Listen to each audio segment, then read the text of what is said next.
Hey, what's up everyone, Dragonicavra here, and today we're going to go over and talk about the changes and new skills that are coming in Stormblood. They released a lot of info about PvE and PvP in 4.0, but this video will focus on the PvE side of the life ladder. Expect the PvP one to release a bit after. Well, let's go! So let's first talk about some of the more general changes they did to the game. So first of all, they deleted accuracy. It's no longer a thing, you don't have to worry about it anymore. How they are doing it now is based on level. So if your level is the same as your enemy's level, you will have a 100% chance to hit them. If they are higher though, the accuracy level basically will drop down of your character and you will have a chance to miss them. Alright, so what will replace accuracy for DPS is something called direct hit. It will happen more than crits, but it doesn't deal as much damage as crits. So you might want to balance it out on your gear depending on how much crit and direct hit you want, because direct hit will proc more often, but it won't have an as high damage as crits will basically. Piety is also no longer a main stat, it's now a substat which can only be used by healers. Tanks on the other hand no longer have strength in their vitality basically, so they're weak. They have gotten weaker, sadly. And we can't use strength accessories either anymore, so it's just full vitality now. Up next is something for the ground mounts. They will have 3 different speeds depending on what things you did in the zone. Number 1 is your base speed, which you will see the Chocobo doing in this clip. Number 2 is when you have completed all the main scenario quests in the zone, which you won't be seeing in this video. And then the fastest one is what the lion is going at, which we don't know yet how to unlock it, but there will be a certain quest to do it in the zone. Alright, so up next we have this thing called job gauges. You will see that every single class has one of these now to make the job a bit clearer and easier to play. So for the paladin you can see the different stances. The white mage one will show you something about spell speed. I'm not quite sure what they mean with that yet, but that's what they said. The Dark Knight one will show something called Dark Blood as a gauge. It's something that we will unlock in Stormblood to use certain moves. The Samurai one uses the 3 cheese you need to unlock or something. And the Samurai sword to use different abilities as well. The Astrologian one shows you every single card you draw and the effects and such. Is really nice. The Warrior one is quite interesting because they changed Warrior up quite a bit, but I will go into that a bit later. But the left one is Defiance and the right one is Deliverance. For the Scholar you can see the Ether Flow and the Pet Health or something. The Monk one are of course the 5 Forbidden Chakras and the 3 Greased Lightnings. Alright, so for the second set of job gauges you have Dragoon in the top left showing your Blood of the Dragon timer.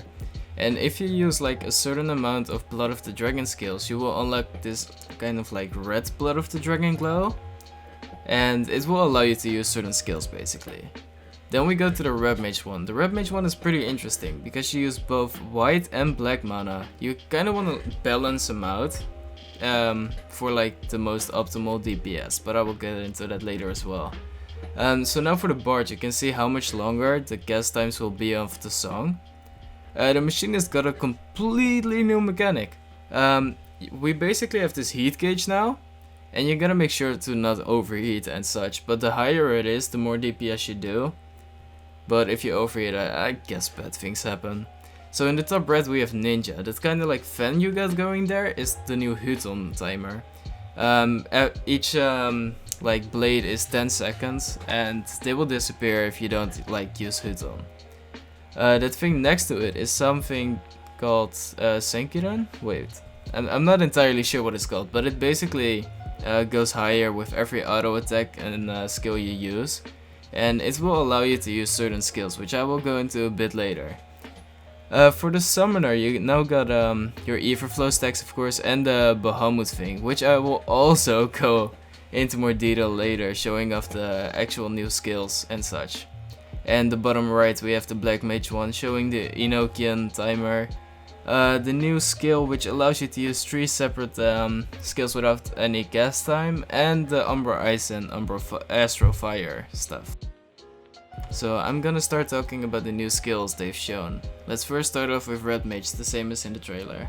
So the main mechanic Red Mage will use is this thing called Chain Spell. When you execute a spell, the next spell won't have a cast time. So use the shorter spell first, and then the long one to get more DPS of course. They use both black and white mana. They are different spells according to black and white mana, so you can use some skills in black, some skills in white.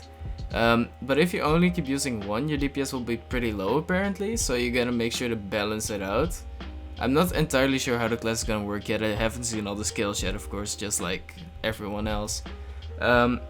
They said though that if you proc one of the chain spell skills, the next one will be instant as well, so you can have 2 instant casts right after each other. So yeah, Red Mage is basically all about balancing black and white and making sure to chain spell correctly. So the Dragoon one is pretty damn cool. They didn't really change their rotation that much, but they will get a couple new actions. So the Blood of the Dragon they used, they got a new move that basically shoots it on the enemy, which you can see right here. If they use that twice, they will like activate this red Blood of the Dragon, which allows you to use a couple new moves, which look pretty damn cool if I may say so myself. If you wait just a little bit, look here, it will turn red. There was low blow, an action they can use from crossroll, and there's one of the new skills, and this is another one. I think they look both pretty damn cool. So up next we got Dark Knight, which is pretty awesome as well. They will use this new thing called Dark Blood to use a couple new skills.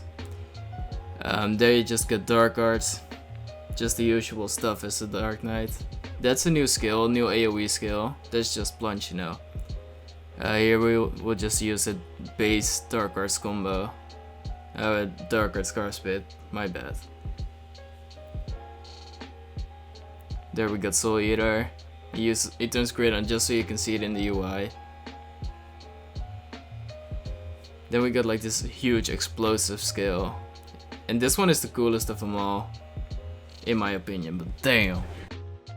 Alright, so up next we got the Bard. So Bard and Machinist went through some pretty drastic changes. They both don't have any cast times anymore, so they aren't turret anymore. So as you can see, they updated the visuals of both dots, which is pretty nice. So the songs both got a new job gauge, as I said before. It will show you how much longer you can use the song, basically. So here we got like some really cool, maybe new Foes Requiem or Battle Voice. And then we got like this new freaking Fate Gilgamesh type of shit right here. I really like it, it's really cool. So up next we got Scholar. Now Scholar didn't receive many changes either. They are basically still a healing class with a path. Still have a lot of DPS they can do and a lot of, well, some new skills.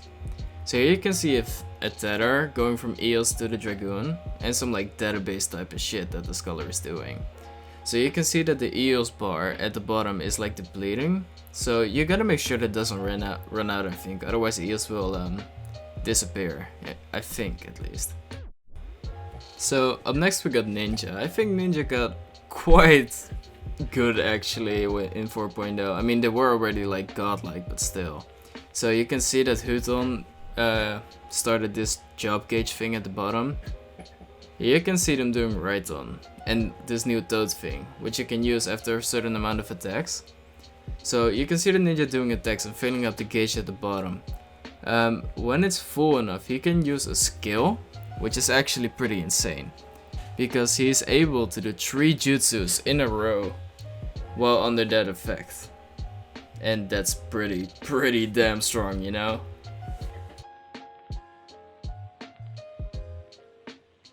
So up next we got Machinist. As I said before at the bar, they both don't have any cast times anymore, which is pretty dope. But Machinist got this new mechanic, which is like about making sure you don't overheat, basically.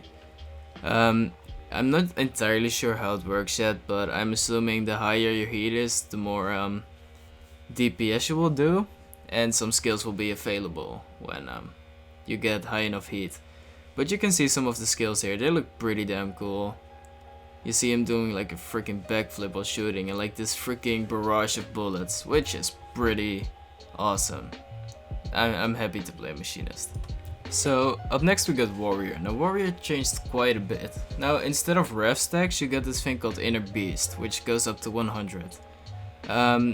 Each Inner Beast, like each combo attack you do generates 20, as far as I could see. And a Felcleave also costs like 25. We could see Yoshida on the stream earlier doing 5 Felcleaves in a row, which is pretty damn insane. But it's a good change, it looks really cool.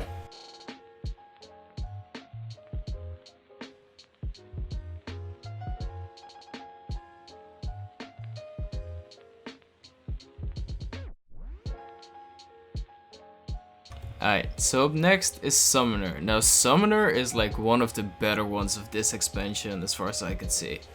So you can see the Everflow stacks at the bottom. Now he goes into Dreadworm Trance for the first time and he uses it. So he goes into Dreadworm Trance for like the second time in just a bit, if you can wait a bit. They also updated the Bio Miasma visuals and all that stuff, so that's pretty damn nice.